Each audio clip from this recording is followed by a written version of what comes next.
और वो मैं वही तो बताना चाह रहा हूँ, मेरी बात नहीं समझ रहे। कोई किराएदार मतलब तुम्हारा 3 मंजिल का घर है, 2 में तुम रहते हो, ऊपर नहीं रहते, है ना।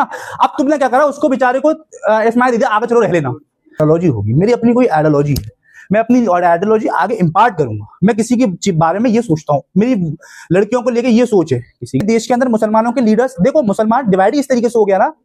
देखो मैं बताऊं, मैं पाकिस्तान का पुरजोर विरोधी हूं, मैं नहीं चाहता पाकिस्तान बनने चाहिए था।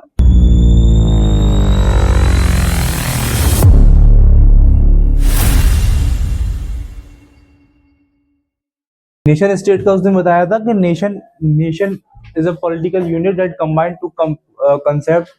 A nation is a group of united by a common culture, history and identity, and a state a sovereign government with defined territory.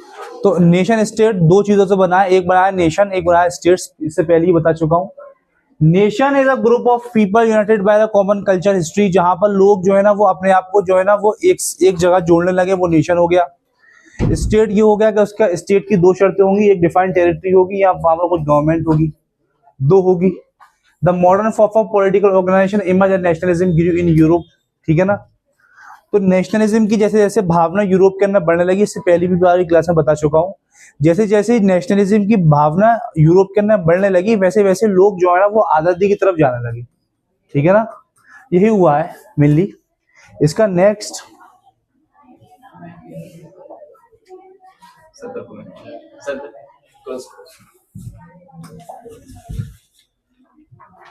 ये देखो, पहले डायनेस्टिक एम्पायर और नॉन डायनेस्टिक एम्पायर, इसका पूरा का पूरा हिस्सा दिया हुआ है यहाँ पर। Empire versus nation states a fundamental change. Mostly यहाँ पर ऐसा क्या हुआ है, आज मैं वो कॉपी नहीं लाया, वरना उसमें से भी लिखवाता रहता, कल लिखवा दूंगा, ठीक है ना। इसको भी नोट कर देना, इसमें जो नोट्स होंगे वो बताता रहूंगा। इसके अंदर देखो इसकी बात की गई है कि एम्पायर वर्सेस नेशन स्टेट्स, कि एम्पायर क्या होती है और नेशन स्टेट्स क्या होती है। जैसे कि एम्पायर मान लो हम बात कर रहे हैं कि यूएई की, और यहाँ हम नेशन स्टेट वर्सेस बात कर रहे हैं इंडिया की। तो इंडिया के अंदर और यूएई के अंदर क्या डिफरेंसेस होंगे, बेसिक गवर्नमेंटल डिफरेंसेस क्या होंगे, बेसिक इंस्टीट्यूशनल डिफरेंसेस क्या होंगे, ये फर्क होगा, ठीक है ना। इस चीज को समझने की जरूरत है कि एम्पायर्स में क्या होता है और नेशन स्टेट्स में क्या होता है। डायनेस्टिक एम्पायर्स ओल्ड सिस्टम, जो डायनेस्टिक एम्पायर्स बहुत सी कंट्रीज में चलती थी, आज भी बहुत सी कंट्री में डायनेस्टिक एम्पायर चल रही है, ठीक है। जैसे कि कॉन्स्टेंटली एक्सपेंडेड और कॉन्ट्रैक्टेड थ्रू वॉर्स और मैरिजेस। अब तुमने ये चीज देखा होगा कि ये चीज बिल्कुल ऐसा, जैसे कि मुगल एम्पायर है ना, मुगल एम्पायर कभी कम होती थी, कभी ज्यादा होती थी, कभी जिससे शादी कर ली उसकी एम्पायर भी इनके अंदर आ गई, कभी वॉर कर ली तो वॉर से इन्होंने जीत लिया, ठीक है ना। ये चीज समझने की जरूरत है। एम्पायर्स जो होती है ना वो बदलती रहती हैं, ओके। एम्पायर्स की टेरिटरी डिफर करती रहती है, कभी एम्पायर सुकड़ता रहता है, कभी एम्पायर बढ़ जाएगा, ठीक है ना। हाँ जो इजराइल है, हाँ, इजराइल तो नेशन ही नहीं है, वो तो नेशन नहीं, क्योंकि वो नेशन तो बहुत है, एम्पायर ना एम्पायर है ना नेशन है, किसी भी कैटेगरी में नहीं है। टेरिटराइड टेरिटरी है, ऑक्युपाइड फलस्तीन, जो इलीगल एलिगेशन को इजराइल बोल रहे हैं, वो है ही नहीं, उसका मुल्क का तस्वुर ही छोड़ दो। तो यहाँ पर अगर हम बात करें, देखो इसके अंदर बात करिए कॉन्स्टेंटली एक्सपेंडेड, क्या होगा कि एम्पायर जो है ना वो कॉन्स्टेंटली एक्सपेंड होगी, बढ़ती रहेगी, या फिर श्रिंक होती रहेगी, कॉन्ट्रैक्ट होगी वार्स के साथ, मैरिज के साथ। जैसे कि हम मुगल एम्पायर की बात कर लें, तो जैसे कि अगर हम मुगल एम्पायर का अगर हम तस्वुर करेंगे ना, तो मुगल एम्पायर जो है ना वो बढ़ती जाती थी, फिर कम हो जाती थी। औरंगजेब के जमाने में बहुत बड़ी हुकूमत थी, ठीक है ना, औरंगजेब के बाद बहुत छोटी हो गई, ठीक है। तो इसमें क्या था, फिक्स टेरिटरी नहीं थी। हमेशा इसकी बात की जाती है, जब भी हम किसी नेशन की बात करते हैं तो वहां पे फिक्स टेरिटरी होती है, okay. Try to understand is that. ये जो चीज है ये तीन चीजों में डिफर कर रही है। देखो एक चीज तो एम्पायर हो गया, ठीक है ना, एम्पायर। एक हो गया कि जहां पर नेशन है, nation with monarchy type of government, और एक हो गया nation with democracy.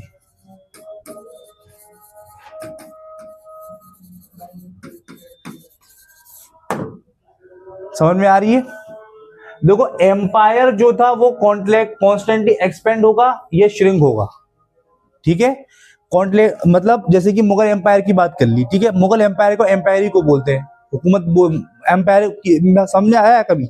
Mughal empire को एम्पायर ही क्यों बोलते हैं? ये क्यों का ही जवाब दे रहा हूँ यहाँ पे, क्यों वाला, ठीक है। मुगल एम्पायर को एम्पायर ही क्यों बोलते हैं? कुछ और बोल रहे हैं, मुगल गवर्नमेंट बोल रहे हैं, मुगल मोनार्की बोल रहे हैं, मुगल एम्पायर ही क्यों बोलते हैं? या बोलते हैं ना मुगल एम्पायर, दिल्ली एम्पायर, अल्ततमिश की एम्पायर, समझ में आ रही है? या अकबर की एम्पायर। एम्पायर इसलिए बोलते हैं क्योंकि एम्पायर की कोई फिक्स टेरिटरी नहीं होती है, जैसे जैसे वक्त होगा वो बढ़ जाएगी, जैसे वक्त आएगा वो कम हो जाएगी। एम्पायर का ये रहता है, ठीक है ना। अब एम्पायर खत्म हो चुकी है, अब कोई दुनिया में ऐसी कंट्री है जहां पे ऐसे चल रहा हो, जहां पर ऐसा हो कि वो बढ़ जाए कम हो जाए, बढ़ हो जाए कम हो जाए? एक बच्चे ने उस दिन पूछा था सर रशिया और यूक्रेन, है ना, किसने पूछा? रशिया और यूक्रेन, कि रशिया और यूक्रेन का, सर रशिया जो है ना वो यूक्रेन पे हमला कर रहा है, तो रशिया कैसे एक स्टेट का तस्वुर करेंगे हम? लेकिन हम मानते तो हैं रशिया को, रशिया के एक फिक्स टेरिटरीज तो मानते हैं हम, रशिया को फिक्स टेरिटरी जो मानते हैं, और यूक्रेन की भी फिक्स टेरिटरीज मानते हैं हम कि ये यूक्रेन की, ये रशिया की। मुगल एम्पायर था उस टाइम पे, कितना मतलब उसकी हुकूमत थी। हाँ, लेकिन फिक्स तो नहीं थी। अगर मुगल और ज्यादा करते तो और पहुंच जाते आगे। समझ में आ रही है नहीं? कहने का मतलब इस बात को जरा कोर इस चीज की समझो, एम्पायर्स का कोर समझो, एम्पायर का कोर क्या है, ठीक है ना। एम्पायर का कोर ये है कि हमारे पास फिक्स टेरिटरी नहीं रही है कभी भी। क्या है? वो बढ़ जाएगी कम हो जाएगी, बढ़ जाएगी कम हो जाएगी, और ताकत रहती तो वो वहां तक पहुंच जाता है, अमेरिका तक हथियाने पहुंचे। मुस्लिम एम्पायर बोली जाती है। तो हम बात करते हैं नहीं, हम करते हैं हम मुस्लिम एम्पायर। मुस्लिम एम्पायर जो स्पेन तक पहुंच गई थी, हमारी हुकूमत स्पेन तक पहुंच गई थी ना मुसलमानों की। तो अगर बात करें हम मुस्लिम एम्पायर, तो वो बढ़ रही है फिर कम हो जाएगी, फिर बढ़ रही है फिर कम हो जाएगी, ऐसे बढ़ती रहती है, ऐसे कम होती रहती है। This is the basic definition of the empire. Empire की कभी फिक्स डेफिनेशन नहीं रहती है। आ रही है बात समझ में? अभी जावेद अख्तर और मुफ्ती शमील की डिबेट देखी है ना? उसके अंदर तुम्हें बहुत अच्छे अच्छे कंसेप्ट, रिग्रेशन का कंसेप्ट जानने को मिलेगा, ठीक है ना। Life is the substantial evidence है या नहीं है, उसका मिलेगा। ये वही बातें चल रही है जो मैं बोल रहा हूं, जो कोई छोटी मोटी बातें नहीं कर रहा हूं, यहाँ पे तुम्हारी अकल से ऊपर जा रही होंगी। ये जो बातें हैं ना, जब तुम अगर इसके अंदर डिफरेंशिएट जाओगे ना, तो असल जिंदगी का एग्जिस्टेंस तुम्हें मिलेगा कि किसी भी चीज को ये बोलते हैं तो क्यों बोलते हैं। आ रही है बात समझ? इसीलिए मैंने बताया है कि बड़ी बड़ी जो कंट्रीज चलती हैं वो आइडियोलॉजी के बेसिस पे चलती है, मैथ साइंस में नहीं चलती। आ रही है बात समझ में? बड़े बड़े जो जितने भी नेता होते हैं वो आइडियोलॉजिकल बेसिस पे आते हैं, पढ़े लिखे इतने नहीं होते। देखिए नरेंद्र मोदी को देख लिया, नरेंद्र मोदी को he was not highly educated. बस अगर हम आइडियोलॉजी का सिस्टम देखें तो बीजेपी आरएसएस की अपनी आइडियोलॉजी है, गलत सही वो अलग बात है, हम उसकी आइडियोलॉजी है उसकी कुछ, ये उसकी ये आइडियोलॉजी है, इसके आइडियोलॉजी के पॉइंट ऑफ व्यू ये है, कांग्रेस की आइडियोलॉजी के पॉइंट ऑफ व्यू ये है, ठीक है ना। वह हम सरकार में बैठ के वहां कोई नरेंद्र मोदी को साइंटिफिक इन्वेंशन नहीं करेंगे। साइंटिफिक इन्वेंशन के लिए बॉक्स बता दिया गया, इसरो बना दिया गया, वो करेंगे, है ना। अगर लोग इसी में जाना चाह रहे हो तो फिर टेस्ट साइंस पढ़ो, उसमें जाओ, साइंटिस्ट बनो, मैथ साहब। आ रही है बात समझ में? लेकिन किसी भी कंट्री का जो एग्जिस्टेंस है वो अपनी आइडियोलॉजी पर होगा। दैट इज व्हाई पाकिस्तान को इस्लामिक रिपब्लिक ऑफ पाकिस्तान क्यों बोलते हैं? क्यों बोलते हैं इस्लामिक रिपब्लिक ऑफ पाकिस्तान? क्योंकि उन्होंने कोर जो उनका डिवीजन था इंडिया से अलग होने का, वो इस्लाम था। ओके, जो इंडिया से अलग होने का जो इनका उनकी आइडियोलॉजी इसमें यही थी कि हमें इस्लाम के ऊपर बनाना है, और दुनिया में पहली ऐसी कंट्री बनी जो इस्लाम के ऊपर अलग हुई।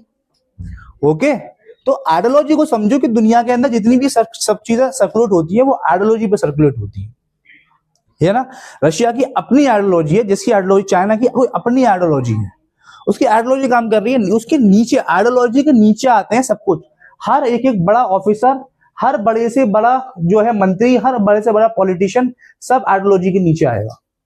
किसी भी कंट्री की, किसी भी इंस्टीट्यूशन की कोई ना कोई आइडियोलॉजी होगी। मेरी अपनी कोई आइडियोलॉजी है, मैं अपनी आइडियोलॉजी आगे इंपार्ट करूंगा। मैं किसी के बारे में ये सोचता हूं, मेरी लड़कियों को लेके ये सोच है, किसी की डिफर हो सकती है। मेरी वुमेन एजुकेशन पे ये सोच है ना। मेरी राइट टू वोट के ऊपर ये सोच है, मेरी अपनी आइडियोलॉजी। तो बेसिक मैं बता रहा हूं कि एम्पायर का जो तस्वुर हमेशा से हुआ है दुनिया के अंदर, वो एम्पायर का तस्वुर इस तरीके से हुआ है कि उसकी टेरिटरी कभी फिक्स नहीं रही है। वो बढ़ जाती थी, कम हो जाती थी, फिर बढ़ जाती थी, फिर कम हो जाती थी, ठीक है ना। मुसलमान और औरंगजेब 20 साल और रह ले, अगर औरंगजेब की बात करें, औरंगजेब अगर 20 साल और जी लेते ना, 1970-40 तक जी लेते, 30 साल और जी लेते, तो मेरे हिसाब से तो हम ईरान भी तुम देखते आज इसके अंदर, भारत के अंदर ईरान भी इसी के अंदर होता, ठीक है ना। तो ये चीज है। लेकिन अगर हम बात करें, अब ये चीज तुम्हें कहीं नहीं मिलेगी, कहीं मिलेगी अब ये तुम्हें कहीं मिलेगी। यूएई है, मैं बात कर रहा हूँ यूएई का, शुरुआत में जो है यूएई वर्सेस इंडिया। अगर मैं यूएई की बात करूं तो यूएई एम्पायर नहीं है। एम्पायर है कोई? यूएई एम्पायर नहीं है। It is a nation based monarchy. वो नेशन है, उसके अपने रूल्स हैं, अपनी आइडियोलॉजी पे एग्जिस्ट करता है वो। ओके, मेरी बात समझ में आ रही है, नहीं आ रही है? ओके, जैसे कि मुसलमान जो अल्लाह के नबी की मदीने की रियासत थी वो एम्पायर थी, मुस्लिम एम्पायर थी, ठीक है ना। आगे जाते थे, जंग होती थी, जंग होके आगे जाके रोम केसर और किसरा को भी अपने अंदर ले लिया, सब अंदर ले, तो एम्पायर बढ़ रही थी, ठीक है ना। जहां ऐसा सब्सटेंशियल, तुम अगर हम ये लगा देते कि ये इतनी ही टेरिटरी है, इससे ज्यादा नहीं बढ़ेगी, तो वो फिर टेरिटरी जब डिफाइंड हो जाती तब जाके वो नेशन हो जाता। नहीं यार, ये मेरी बात समझ में। तो जैसे कि हम यूएई की बात करें, सऊदिया की बात करें, तो सऊदिया नेशन है जिसका नाम मोनार्की है। इंडिया नेशन है जिसमें डेमोक्रेसी है। अब वो अलग बेसिस है, वो हम सिविक्स में पॉलिटी में पढ़ते हैं, पॉलिटिकल साइंस के अंदर, क्या डेमोक्रेसी अच्छी है मोनार्की से, क्या मोनार्की अच्छी है डेमोक्रेसी से, कि डेमोक्रेसी में देर में फैसले होते हैं, मोनार्की में जल्दी फैसले होते हैं। ये एक्स वाई जेड सबकी अपनी अपनी राय है, मशवरा है, ठीक है ना। कोई क्या बनाना चाहता है, लेकिन आइडियोलॉजी क्या है? आइडियोलॉजी बेसिस ये है, आइडियोलॉजी से शुरुआत होगी। कोई अपने कंट्री को क्या बनाना चाहता है? कोई अपनी कंट्री को शुरुआत में डेमोक्रेटिक रिपब्लिक बनाना चाहता है, कोई अपनी मुल्क को ऑटोक्रेटिक रिपब्लिक बनाना चाहता है। बनाना क्या चाहता है? वो आइडियोलॉजी शुरुआत में ही बेसिक पे, जब कंट्री का जन्म हो रहा होता है, जब कंट्री बन रही होती है, तब आके निकलती है उस चीज के ऊपर। मेरी बात समझ रहे हो? जैसे कि पाकिस्तान जब बना, जब हिंदुस्तान से, तो मोस्टली जो मिलिट्री थे, मिलिट्री के अंदर, हिंदुस्तान की मिलिट्री के अंदर मुसलमान ज्यादा थे, पठान मुसलमानी पठान जो लाहौर वाहौर के थे वो ज्यादा थे, ठीक है ना। ये ज्यादा थे, ये अंग्रेजों के वफादार थे। जब जब जब मुल्क आजाद हुआ है, तो आर्मी जो है कि जो मुसलमान थे वो यहां से चले गए, पाकिस्तान चले गए, ठीक है ना। तो उन्होंने अपना होल्ड रखा है मुल्क पे, तो आज तक होल्ड दिखता है वो तुम्हें पाकिस्तान की आर्मी का, उसकी कंट्री पे आज तक होल्ड उन्हीं पठानों का, जो आर्मी के जो पठान थे उन्हीं का दिखता है। ओके, मेरी बात समझ रहे हो ना। तो आइडियोलॉजिकल बेस, हाँ। पाकिस्तान डिवाइड हुआ था तो वो ब्रिटिश उस पर रूल नहीं था ना? क्या? जब पाकिस्तान इससे डिवाइड हो गया था, उस पर ब्रिटिश रूल नहीं था ना उस वक्त? किस पे? पाकिस्तान पे नहीं, क्यों होगा? पाकिस्तान जब डिवाइड हुआ था तो ब्रिटिश रूल था। नहीं, क्यों होगा? वो तो मुल्क आजाद हो गया ना, जिन्ना का रूल शुरू हो गया था, जिन्ना का शुरू हो गया। बस ये डिफरेंस रहा था कि 1956 तक पाकिस्तान का संविधान 1956 में आया है। पाकिस्तान का संविधान 1956 में आया। क्यों 1956 में आया? क्यों? मेन बात ये भी है, यहाँ 1950 में आ गया है, 26 जनवरी 1950 में, 26 नवंबर 1949 के अंदर संविधान बन गया था भारत का। अप्लाई नहीं किया गया था, अप्लाई 26 जनवरी 1950 में इसलिए किया गया था क्योंकि 1929 के अंदर जो कांग्रेस का सेशन हुआ था लाहौर का, उसके अंदर ये डिसाइड किया गया था कि 26 जनवरी को हम एज इंडिपेंडेंस डे मना करेंगे। डेट इज वाई वो हिस्टोरिक डे था, इसलिए उसको 26 जनवरी 1950 में अप्लाई किया। मेन रीजन यही है। लेकिन पाकिस्तान का संविधान 1956 तक डिले होता रहा, इसलिए डिले होता रहा। वही जो मिलिट्री जो थी, मिलिट्री ऐसा मुल्क बनाना चाहती थी कि वो मिलिट्री ऑर्गेनाइजेशन पे मुल्क चले। मेरी बात समझ रहे हो? हिस्ट्री की जो प्रोस्पेक्ट में अगर तुम जाओगे तो वो ऐसी कंट्री बनाना चाहती थी पाकिस्तान, जो कि मिलिट्री ऑर्गेनाइजेशन पे चले। ओके, ऐसी कंट्री जो मिलिट्री के ऊपर चले, मिलिट्री बेसिस पे रहे। दैट इज वाई डिले होता रहा। बहुत कोशिश करी चौधरी रहमत अली ने, लियाकत अली खान ने और मोहम्मद अली जिन्ना ने बहुत कोशिश करी कि उनमें संविधान आए। और जिन्ना की अगर तुम स्पीच देखोगे पाकिस्तान बनने के बाद, तो जिन्ना ने क्या बोला है कि ऐसा मुल्क बनने जा रहा है जहां पे हिंदू मुसलमान सब रहेंगे। हिंदू अपनी मंदिरों में जाए, मुसलमान मस्जिदों में आए, सिख गुरुद्वारों में जाए। क्योंकि जिन्ना को भी ये वाली बात पता थी कि हमने इस्लाम के बेसिस पे तो डिवाइड कर लिया, लेकिन कंट्री का एग्जिस्टेंस नहीं चल सकता जब तक कि सब मिलके नहीं रहेंगे। सब मिलके रहेंगे जब भी कंट्री का किसी का एग्जिस्टेंस चल सकता है। दैट इज वाई, इसलिए जो कम्युनल हार्मनी है, मतलब प्यार मोहब्बत, ये बहुत जरूरी है अगर किसी भी इंस्टीट्यूशन को, किसी भी कंट्री को चलाना। यहाँ के टीचर मान लो इस कोचिंग के सब लड़ जाए, दूसरी कोचिंग चल जाएगी, बदनामी और होगी, ठीक है ना। कि कोचिंग में लड़ रहे, टीचर ही लड़ रहे एक दूसरे से। कहने का मतलब ये है, सबको ना इत्तेफाकी बुराते हुए एक जगह प्लेटफॉर्म पे ना होने के बाद भी बैठना पड़ेगा, मानना पड़ेगा। दैट इज वाई हम हर चीज के अंदर एक हेड ऑफ द गवर्नमेंट बना के देते हैं कि 4 लोग अगर मान लो ना भी माने तो इसकी बात सब माने। मेरी बात समझ रही हो ना? जैसे कि असद सर ने मतलब 4 बातें बोल दी तो उसको हमें मानना पड़ेंगी। मतलब मैं तो मानता हूं और कोई माने ना माने, तो कहने का मतलब ये है कि उसको हमें माननी पड़ेंगी, at the head of the institute, हम मानेंगे उनकी बात, है ना। इंस्टीट्यूशन ऐसे ही चलते हैं, हेड इसलिए बनाए जाते हैं। मेरी बात समझ में आ रही है तुम लोगों को? गहराई में उतर पा रहे हो जो मैं गहराई में ले आना चाह रहा हूं तुम्हें? तो जो पाकिस्तान की अगर तुम देखोगे, वो 1956 तक 6 साल तक इसलिए डे रहा क्योंकि मिलिट्री चाहती थी कोई मिलिट्री रूल्ड कंट्री बने, लेकिन ये तसव्वुर हो ही नहीं पाया मिलिट्री रूल्ड कंट्री। कोई कंट्री मिलिट्री अगर रूल करेगी तो मिलिट्री अगर रूल करेगी तो उसका अदर इंस्टीट्यूशन वीक होगा। अगर मिलिट्री रूल करेगी तो मिलिट्री स्ट्रांग नहीं रहेगी, फिर मिलिट्री सियासत में घुस जाएगी। तो 1956 में जो कॉन्स्टिट्यूशन हुआ, आज अगर हम संविधान पाकिस्तान का पढ़ेंगे तो उसके अंदर हम देखेंगे तो मिलिट्री को बहुत ज्यादा पावर्स दी गई है, और मिलिट्री को ज्यादा पावर्स दी गई है इन टर्म्स ऑफ गवर्नमेंट, और मिलिट्री को और गवर्नमेंट को का तालमेल बिठा दिया गया है। ये सब किसने किया है? जो पठान जो थे, मेनली जो पठान और बलोच आर्मी के अंदर लोग थे, उन्होंने ये चीजें की। ओके, मेरी बात समझ में यहां तक समझ में आ रही है? तो ये जो है डायनेस्टिक एम्पायर, ओल्ड एम्पायर का सिस्टम क्या चलता था? ये सिस्टम चलता था कि कभी बढ़ जाते थे, कभी कम हो जाते थे। Okay, people have no collective national identity, loyalty to the king not nation, ठीक है ना। अब जाहिर सी बात है कि जो राजा होगा वही हमारे लिए सब कुछ है। जैसे कि हम मान लें, अगर फ्रांस की बात करें, फ्रेंच रेवोल्यूशन की, तो फ्रांस के अंदर अगर लुई 16 राजा हो गए तो सब लुई 16 की बात करेंगे। जैसे कि मान लो अब नॉर्थ कोरिया की बात कर ले, एग्जाम्पल मैं दे रहा हूं, है ना। नॉर्थ कोरिया की अगर मैं बात करूं, है ना, नॉर्थ कोरिया के हमारा किंग जॉन उन है, ठीक है। अब तुम अगर देखोगे किंग जॉन उनको, तो एक तरीके का है तो वो नेशन ही, नेशन बोलेंगे उसको, लेकिन मोनार्कियल नेशन देखेंगे, आप देखेंगे लोग उसके प्रति कितना वफादार हैं, रो रहे हैं, पीट रहे हैं, जान तक देने को देखिए। इसके बाप के पीछे तो और किंग जॉन इल नाम था इसके बाप का, किंग जोंग इल, ठीक है। इसके पीछे जो है ना और ज्यादा लोग पागल थे। तो अगर हम देखें ना, इस हिसाब से अगर तसव्वुर देखा जाए, तो ये जो दोनों है तो एक तरीके के राजा के पीछे वफादारी, मुल्क के पीछे वफादारी। मेरी बात समझ में आई? लेकिन अमेरिका में तुम जाओगे, ऐसा नहीं है, प्रेसिडेंट से क्रिटिसाइज किया जाता है, डोनाल्ड ट्रंप को पकड़ लेते हैं वो न्यूज रिपोर्टर, ऐसा हुआ है तो क्यों हुआ है, ऐसा आपने किया तो क्यों किया है, विरोध प्रदर्शन हो रहे हैं। तो यही बात है मेन चीज, कि अब क्या होने लगा कि लोग जो है वो डायनेस्टिक एम्पायर्स में लोग राजा के प्रति वफादार थे, नेशन वेशन तो कुछ था ही नहीं उनके लिए, जो राजा है वही नेशन है।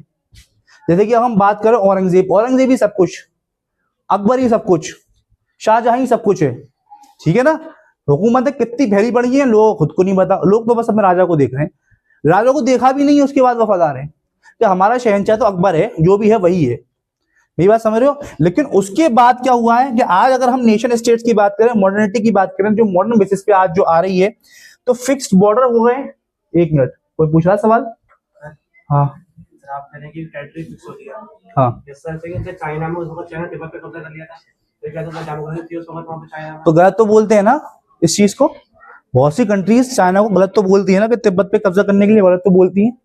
इंडिया क्रिटिसाइज करती है, इंडिया चाइना के हिस्से को जो कभी भी मानती नहीं है, तिब्बत का हिस्सा, इसी बेसिस पे।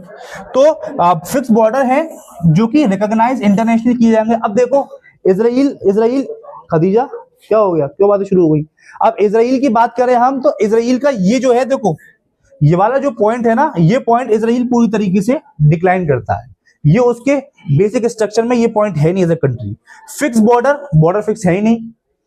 कभी गोलन हाइट्स के मुसलमानों को मार दिया, वहां कब्जा कर लिया, कभी पता लगा वेस्ट गाजा पट्टी का वेस्ट में मुसलमानों को मार दिया, उनको बोल दिया खाली कर दो, वो बेचारे रात में खाली कर रहे हैं, उस पर कब्जा कर लिया।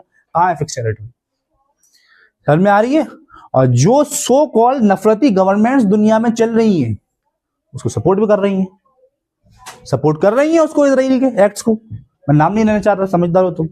तो फिक्स बॉर्डर है, ठीक है ना, इंटरनेशनली रिकॉग्नाइज्ड है ना। कहा इंटरनेशनली रिकॉग्नाइज्ड है? किस कंट्री ने रिकॉग्नाइज किया है? बहुत सी कंट्रीज ने इंटरनेशनली रिकॉग्नाइज नहीं कर दिया इजराइल को। तो हम बात कर लें, बस यही है कि उसका बाप अमेरिका बैठा पड़ा है ऊपर, तो वो जबरदस्ती मनवा रहा है इजराइल को, वरना मानता कौन है? रशिया मानता है, चाइना मानता है, ईरान मानता है, पाकिस्तान मानता है ना? कोई मानता ही नहीं है, कोई नहीं मानता। अफ्रीकन कंट्रीज नहीं मानती, मिडिल ईस्ट नहीं मानता, और बहुत से मिडिल ईस्ट की एम्पायर तो अब जाके अपना जमीन बेच चुके हैं, वो मुसलमान भी नहीं है। डॉक्टर इसार अहमद साहब ने वाली बात बोली है ना कि मुसलमान तो अब रही नहीं है, वो अरब नहीं रहे, वो अरब खत्म हो गए, खोखले हो गए, है ना। तो इंटरनेशनली कौन मानता है? कोई मानता है? किसी भी तरीके से नहीं मानता। United by a share culture, history और लैंग्वेज। इन इस नेशन स्टेट की शेयर हिस्ट्री होती है, कल्चर होता है, लैंग्वेज होती है। कहाँ है इनकी कौन सी हिस्ट्री है? अरे इजराइल वालों की कौन सी हिस्ट्री है बताओ? कोई जर्मनी के अंदर पड़ा हुआ था, वहां नाजी जर्मनी में हिटलर ने इनको मारा तो ये भाग के आए यहाँ पे।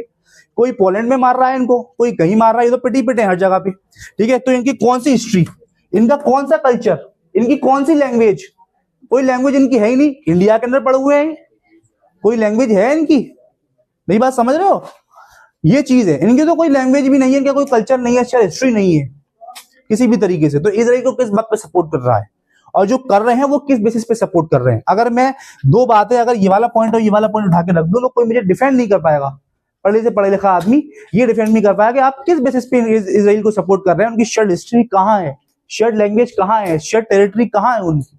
Okay, so constitutional democracy with citizens rights and representative government, जहां पर डेमोक्रेसी हो, सिटीजन्स के राइट हो और रिप्रेजेंटेटिव गवर्नमेंट हो। ठीक है ना, एक मिनट। ठीक है, अब देखो इजराइल के मामला के अंदर ये चीज देखो, मैं इजराइल का एग्जांपल लेके चल रहा हूँ। कॉन्स्टिट्यूशनल डेमोक्रेसी, ये कहते हैं हमारे पास डेमोक्रेसी है, लेकिन रिग रिएक्शन हो रहे हैं। नेतन्याहू, जो क्लाउन नेतन्याहू है ना, वो जोकर, तो वो जोकर बार बार जो है ना वो डेमोक्रेसी पे वो आ जाता है। उसने पूरी की पूरी पार्टी खत्म कर रखी है, दूसरी अपोजिशन है, यही है। और सिटीजन्स राइट, क्या सिटीजन्स राइट? एक रिलीजन को प्रोसिक्यूट किया जा रहा है कंट्री के अंदर, उसके सिटीजन्स को, एक सिटीजन्स को एक खास कम्युनिटी का जेनोसाइड किया जा रहा है, उसको मारा जा रहा है, प्रोसिक्यूट किया जा रहा है, बच्चों को मारा जा रहा है, प्रेग्नेंट वीमेंस को मारा जा रहा है। ठीक है ना, तो where is your rights? Nothing. Where is your representative government? Representative government वो गवर्नमेंट होती है जो कि सवाल का जवाब दे सके। वेयर इज योर गवर्नमेंट जो रिप्रेजेंट कर रही है पीपल्स को? हाँ, कौन पूछ रहा था? तो मामा बताओ, बैठ के बता लो। आपने कहा था कि ये ज्यूस का कोई वहाँ पे वो नहीं है, अस्तित्व नहीं है, हाँ, बट स्क्रिप्ट में तो ये पाया जाता है कि ये वहीं थे, लेकिन इनको किसने रखा वहां पर? नहीं नहीं नहीं नहीं, इससे नहीं। पहले वो सब यही थे, लेकिन किसने रखा? इजाजत परमिशन किसने दी? ये लड़प से तो इनको भगा दिया गया था। वो बाद में भगाया था, उससे पहले वो हाँ, रोमन्स ने उनको दोबारा बसाया था, उससे पहले तो वहीं थे। वो थे, लेकिन अरब के अंदर बटे हुए थे, अरब के अंदर वो अलग अलग जगह बटे हुए थे। इनको बिल्कुल भगा दिया गया था यहाँ से, हजरत उमर रज़ी अल्लाह ताला में इनको भगा दिया गया था उससे पहले। फिर उसके बाद हजरत उमर ने इनको परमिशन दी कि तुम रह सकते हो यहाँ पर, तो इनको रहने की परमिशन दी गई कि आप यहाँ पर रह सकते हो, रह लो आके यहाँ पर। ओके, यही हिस्ट्री है, आप यहाँ के रह सकते हो। तो इनकी शेयर्ड हिस्ट्री थी, मतलब कहने का मतलब है शेयर्ड टेरिटरी थी, इनकी कोई पार्टिकुलर टेरिटरी तो नहीं थी।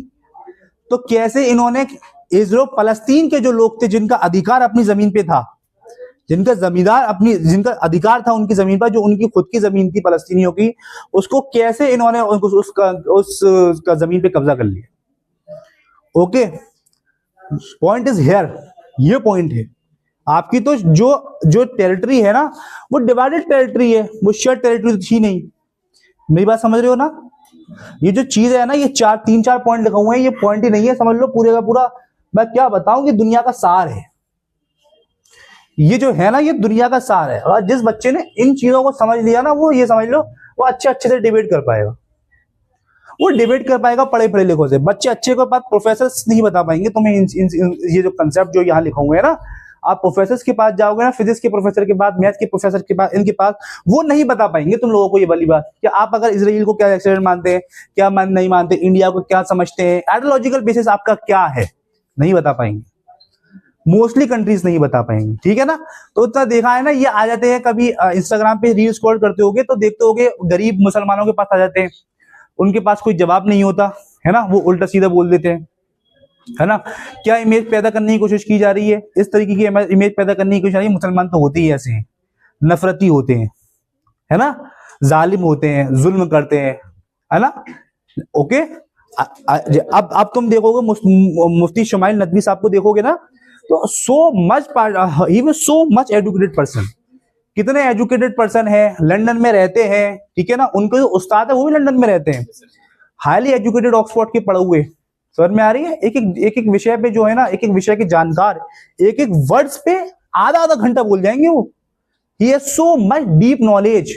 तो जावेद अख्तर जो जाहिल था, तो जावेद अख्तर अपने आप को पढ़ा लिखा बोलता था, सारी पढ़ाई लिखाई निकाल दी उसकी, सब पढ़ाई लिखाई मुफ्ती शुमाइल साहब ने।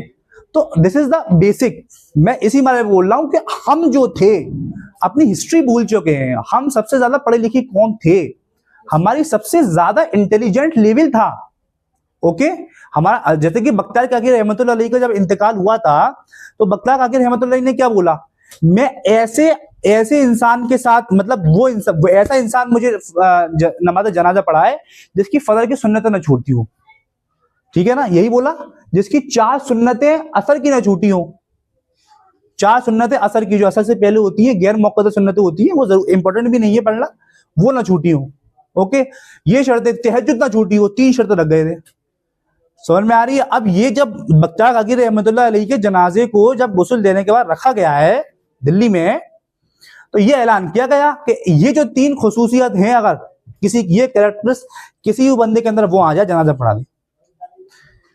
पूरा का पूरा मजमा, हजारों का मजमा, जो मुफ्ती थे, जो समझ लो कि बड़े बड़े अल्लाह वाले, वो सन्नाटे काट गए। उन्हें कि भाई ऐसा तो कोई है ही नहीं। समझ में आ रही है, जिनकी सुन्नतें ना छूटी हो, अव्वल वक्त पे ना छूटी हो, फजर की जिन्होंने कभी तहज्जुद ना छोड़ी हो।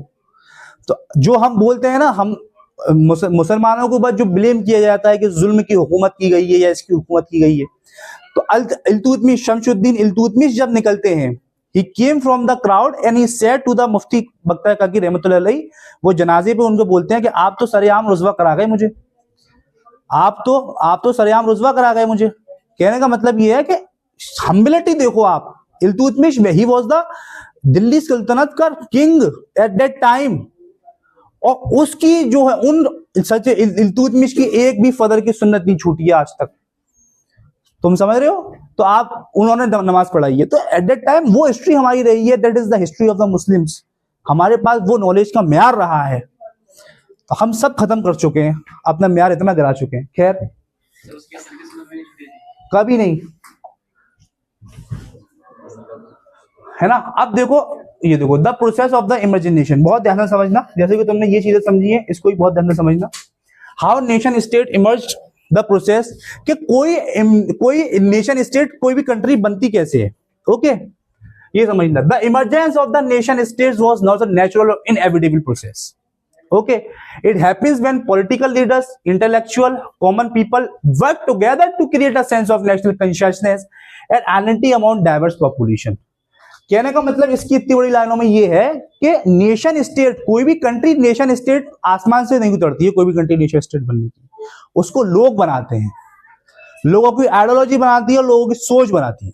ओके इसके अंदर क्या है कि it happen when political leaders, जब लीडर्स, इंटेलेक्चुअल्स, ये सबसे ज्यादा इंपॉर्टेंट कड़ी होती है किसी भी कंट्री का।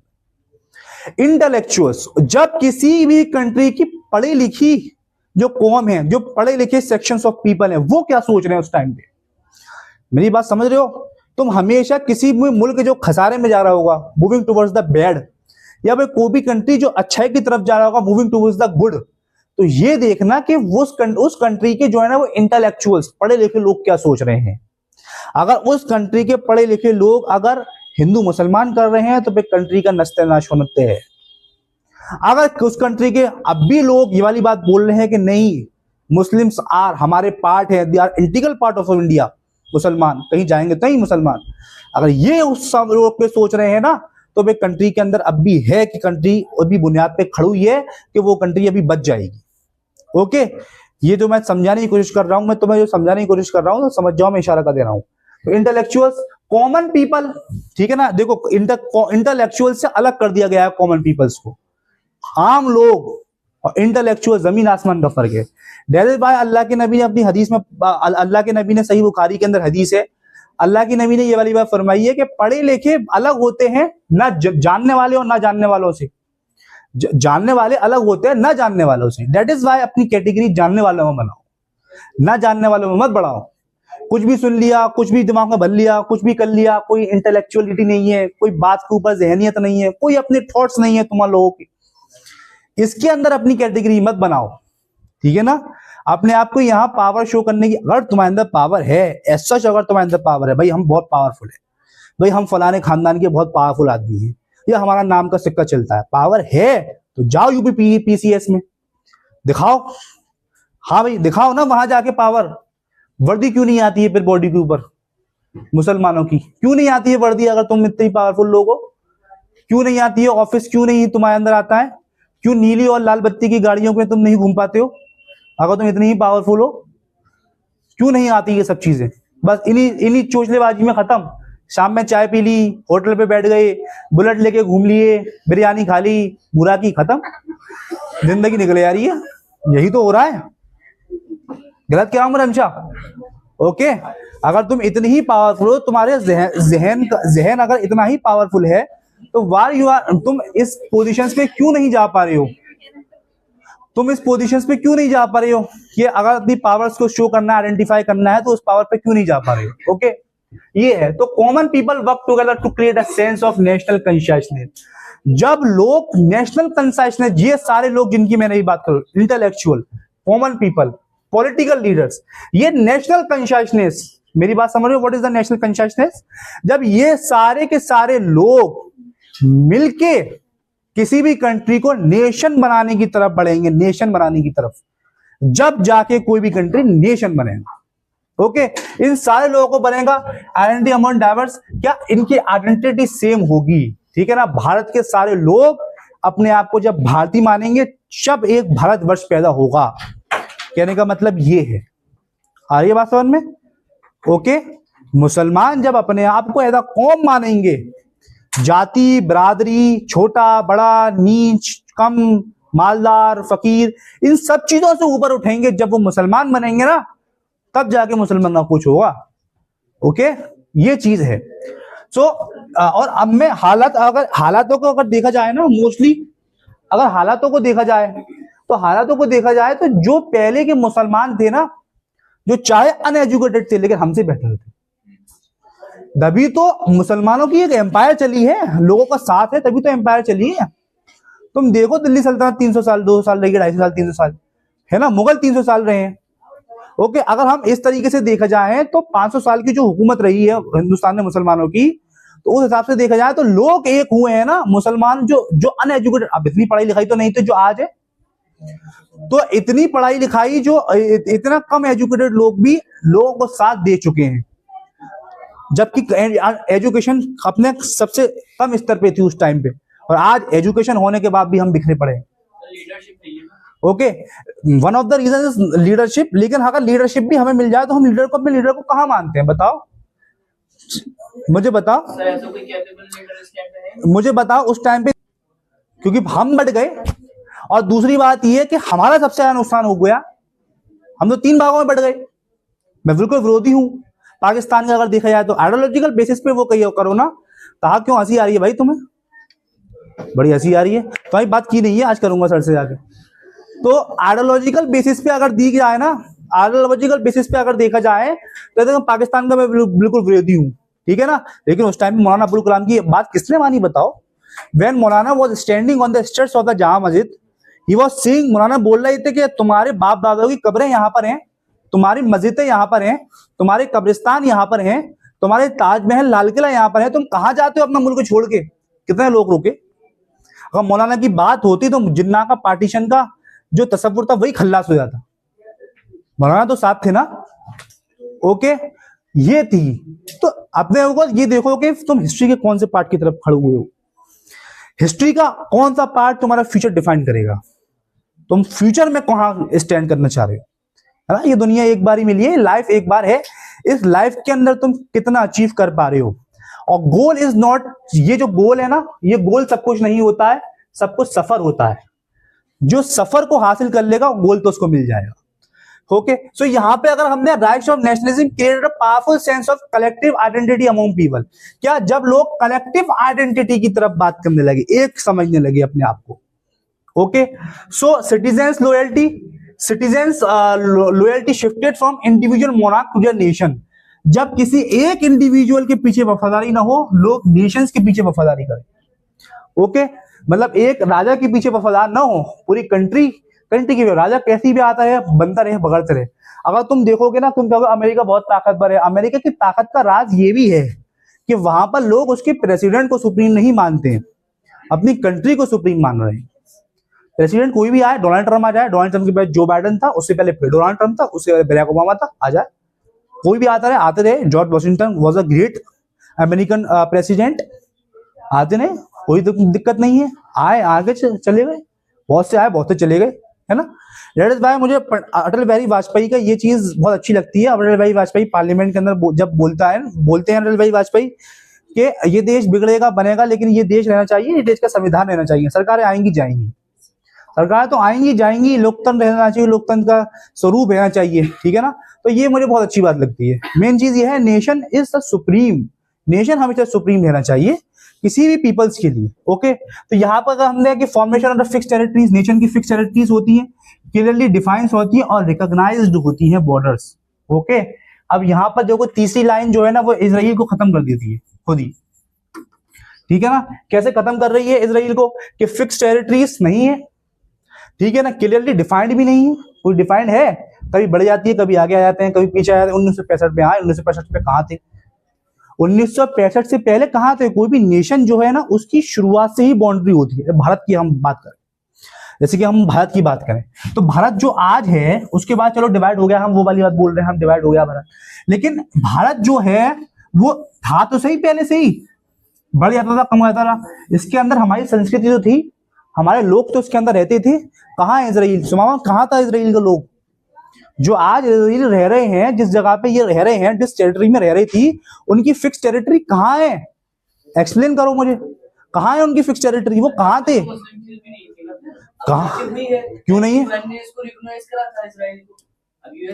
यूएस तो अमेरिका, वो यूएन तो अमेरिका का पिट्ठू, उसको छोड़ो। तो आप मुसलमानों की बताओ, किस मुसलमान कंट्री की फिक्स टेरिटरी नहीं रहेगी? एग्जाम्पल, कोई नॉन मुस्लिम किसी भी हमारी मुस्लिम कंट्री के बारे में बोले और हम ये बोले कि मुसलमान तो रिकॉग्नाइज कर रहे हैं, तो नहीं, मैं इसकी बात नहीं बोल रहा, मैं ये वाली बात, मैं उसकी बात नहीं बोल रहा कि कौन रिकॉग्नाइज कर रहा है, कौन रिकॉग्नाइज नहीं कर रहा है, मैं इसकी बात नहीं बोल रहा। मैं ये बोल रहा हूँ कि तुम ये वाली बात तो मानते हो ना, नेशन स्टेट के ऊपर की फिक्स टेरिटरी होती है ना। तो कहाँ थी बताओ, इजराइल की फिक्स टेरिटरी कहाँ थी बताओ? सब जब यूएन ने रिकॉग्नाइज करा था एक पार्टिकुलर एरिया को, वेस्ट बंगाल को अलग करा। और वो मैं वही तो बताना चाह रहा हूँ, मेरी बात नहीं समझ रहे। कोई किराएदार, मतलब तुम्हारा 3 मंजिल का घर है, 2 में तुम रहते हो, ऊपर नहीं रहते, है ना। अब तुमने क्या करा, उसको बेचारे को एसमाई दे दिया, आगे चलो रह लेना। अब उसने क्या करा, उसने तुम्हें बाहर निकाल दिया घर से, पूरा घर ही कब्जा कर लिया, है ना। अब सुनो, वो प्लस ऑक्यूपेशन ही तो है, इधर ही तो ऑक्यूपेशन। क्या क्या वही तो मैं बोल रहा, मोहल्ले के अगर 4 लोग ये वाली बात बोलते हैं कि ये मकान उसी किराएदार का था, तो वो उसका किराएदार का थोड़ी हो जाएगा। मेरी बात समझ रहे हो, मेरी बात समझ रहे हो? नहीं, अच्छी बोल रहे हो तुम। अगर तुम्हारे पास थॉट्स आ रहे हैं, मुझे, मैं फिर बोल रहा हूं, तुम्हारे थॉट्स में बिल्कुल आना चाहिए, निकल के मुझसे बात करो, मुझसे 10 सवाल पूछो। यही तो मैं चाहता हूं अपनी क्लास के अंदर। ये जो चीज जो मैं बिल्डअप करने की कोशिश कर रहा हूं पिछले 15-20 दिन से, इसी चीज को बिल्डअप करने की कोशिश कर रहा हूं, जो अब निखर के आ रही है तुम लोगों के अंदर। मैं चाह रहा हूं तुम मुझसे थॉट्स करो, डिबेट्स करो, पूछो। बिल्कुल, मैंने की मतलब ये है कि यहां पर क्लियरली डिफाइंड टेरिटरी थी, होनी चाहिए थी। इजराइल की कहां थी शुरुआत से? हाँ, इन तीनों का अलग अलग मतलब है, स्लाइटली डिफरेंट है होंगे। देखो, फिक्स टेरिटरी है, टेरिटरी फिक्स हो जाएगी, इतनी ज्यादा नहीं बढ़ेगी, इतनी ज्यादा नहीं होगी, ठीक है। क्लियरली डिफाइंड होंगी, कहने का मतलब ये है कि वहां पे पूरी तरीके से डिफाइंड होंगी। देखो भाई, जैसे कि इंडिया पाकिस्तान का बॉर्डर है, इंडिया पाकिस्तान का बॉर्डर क्लियर डिफाइंड है कि यहाँ रेड क्लिफ लाइन है। इंडिया पाकिस्तान का बॉर्डर जो है ना, पूरी तरीके डिफाइंड है, यहाँ मैकमोहन लाइन है, डिफाइंड है, ठीक है ना। दुनिया वालों ने डिफाइंड कर चुके हैं, है ना। और रिकॉग्नाइज बॉर्डर है, दुनिया वाले रिकॉग्नाइज बॉर्डर मान रहे हैं। सारी दुनिया के कोई भी दुनिया में है जो कि रिकॉग्नाइज ना करे भारत को? ऐसी कोई कंट्री है जो रिकॉग्नाइज ना करे? सब रिकॉग्नाइज करते हैं, पाकिस्तान तक रिकॉग्नाइज करता है इंडिया को। अगर पाकिस्तान इंडिया को रिकॉग्नाइज नहीं करेगा तो पाकिस्तान खुद डूब जाएगा। पाकिस्तान को धमन में आ रही है, मेरी बात समझ रहे हो? पाकिस्तान अगर इंडिया को रिकॉग्नाइज नहीं करेगा, जिस दिन पाकिस्तान इंडिया को रिकॉग्नाइज नहीं करेगा ना, है ना, उस दिन पाकिस्तान खुद खत्म हो जाएगा, है ना। क्योंकि वो डिवाइड हुआ है, तभी तो वो अलग बना है। तो यही चीज है। तो अब कॉमन लैंग्वेज होनी चाहिए, लेकिन ये चीज कॉमन लैंग्वेज क्या, नेशनल लैंग्वेज। यहां पर नेशनल लैंग्वेज मानो, नेशनल लैंग्वेज है ना हमारी। जैसे कि अगर हम बात करें कि हिंदी हमारी लैंग्वेज, नेशनल लैंग्वेज है। हाँ, मतलब कहने का मतलब ये है कि देखो देखो देखो, मैं हाँ मैं इस बात का जवाब दे रहा हूँ, इस बात का जवाब दे रहा हूँ। जैसे कि रीजनल लैंग्वेजेस बहुत हैं, इंडिया के अंदर। लेकिन अगर किसी से भी बात करोगे ना, लेकिन देखो साउथ वाले सब जानते हैं हिंदी, ऐसी बात नहीं है कोई नहीं जानता है, जानते सब हैं, बोलते नहीं है। प्रायोरिटी वो अपनी रीजनल लैंग्वेज को देते हैं। अगर तुम बात करोगे उनसे तो वो मान जाएंगे, ठीक है ना। तो एक नेशनल लैंग्वेज या होना चाहिए, कल्चर एक होना चाहिए, हिस्ट्री एक होनी चाहिए, binding factor institute of loyal lineage.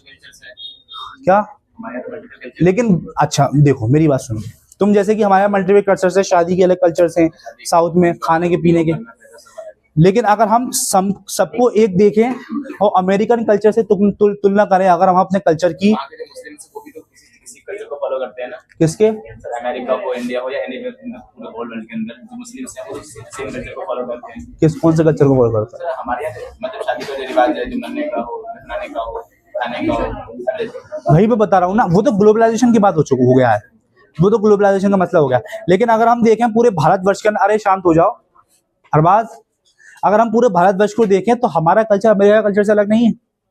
हमारे कल्चर के अंदर डिफरेंसेस हैं, हमारा कल्चर एक पूरा है, उसके अंदर डिफरेंसेस हैं, लेकिन शेयर्ड कल्चर तो है हमारा एक। हमारा कल्चर अमेरिकन कल्चर तो है नहीं। बेबा बताओ, हम बर्गर तो खाते नहीं थे, खाते, एक मिनट, हम वो ग्लोबलाइजेशन के बाद हुआ, हम बर्गर तो शुरुआत से खाते नहीं थे, हम खाते थे रोटी। अब रोटी या चावल है ना, हम रोटी खाते थे, वो चीजें साउथ वाले चावल खाते थे।